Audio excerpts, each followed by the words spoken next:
Par-delà le privé et le public, extension du domaine de l'industrialisation des activités. Bonjour Étienne Maclouf. Bonjour Jean-Philippe Denis. Étienne Maclouf, professeur à l'Université de La Rochelle, Institut d'administration des entreprises, IAE La Rochelle. Cette extension du domaine de l'industrialisation, qu'est-ce qu'on entend par là ? Alors l'idée de ce titre, c'est de nous interpeller sur le fait que de nombreuses évolutions aujourd'hui qui s'accélèrent résultent en fait d'une trajectoire qui a commencé avec l'économie moderne, et cette accélération est due à une convergence entre ces dynamiques, notamment sous l'influence des technologies de l'information. Donc si vous le permettez, je vais peut-être commencer par le début. Souvent quand on parle d'économie moderne, on parle d'économie de marché. Herbert Simon a très bien expliqué que c'était une illusion, c'était pas la bonne façon d'en parler, parce qu'on occultait l'existence des organisations industrielles qui sont en réalité la condition sans laquelle on n'a pas de marché. Elles produisent en continu des produits standardisés, et on peut l'appliquer donc aux biens matériels, mais aussi au marché du travail, à tous les domaines d'activité. Donc, de bien avoir cela en tête nous permet de regarder les différentes évolutions dans les secteurs. On commence par l'agriculture, bien sûr. Alors, c'est toujours un petit peu la même histoire. C'est-à-dire que vous avez quelqu'un qui produit, souvent assez bien. Donc, le paysan, par exemple, depuis le néolithique, se débrouille. Et un jour, vient lui taper sur l'épaule un ingénieur agronome qui lui explique que l'expert. Vraiment la figure de l'ingénieur qui vient donc lui dire maintenant ce que tu fais c'est obsolète, on va t'expliquer comment produire plus, et on a le démarrage, donc la destruction créatrice de toute l'économie à partir de l'agriculture.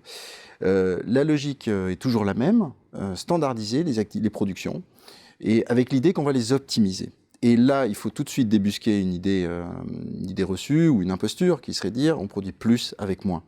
En réalité, on produit simplement autre chose, autrement. C'est vrai à chaque fois. Donc c'était vrai pour l'agriculture industrielle, pas la peine de comparer une tomate industrielle avec une tomate paysanne pour s'en rendre compte, mais c'est également vrai aujourd'hui dans les soins. Lorsqu'on produit du soin, donc c'est une fois qu'on est passé par le tamis de la pensée industrielle, qu'on a mis en place la tarification à l'activité, couplée à des notions comme l'evidence-based medicine, eh bien, on voit bien qu'on ne produit plus la même chose. Le simple fait d'ailleurs de penser en termes de production change le rapport à l'activité.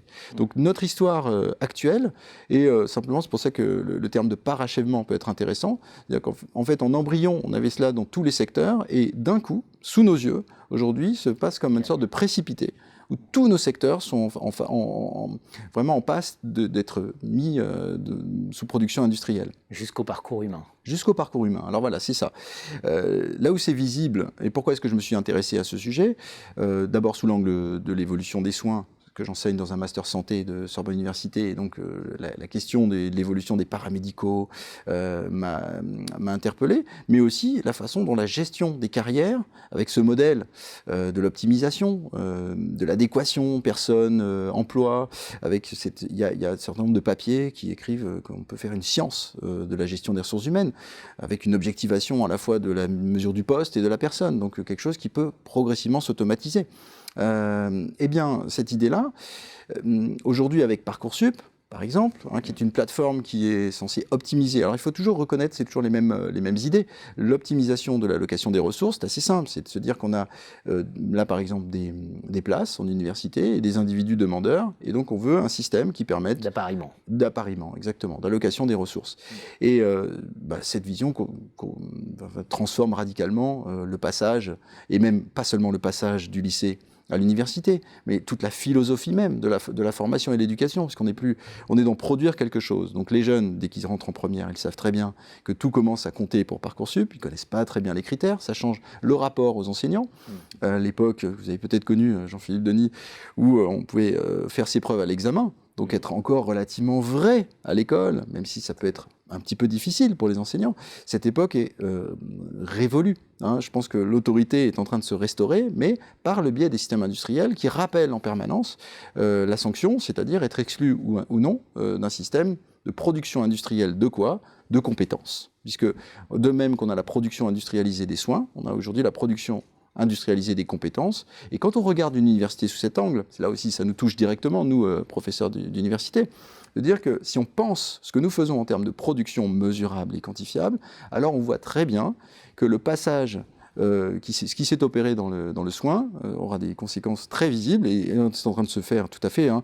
C'est-à-dire l'allocation des ressources ne se pense plus dans l'établissement, où nous, aujourd'hui, on réfléchit en termes de cohérence d'offres, d'avoir une vision un peu complète de ce que nous devons faire, par exemple, dans un IAE.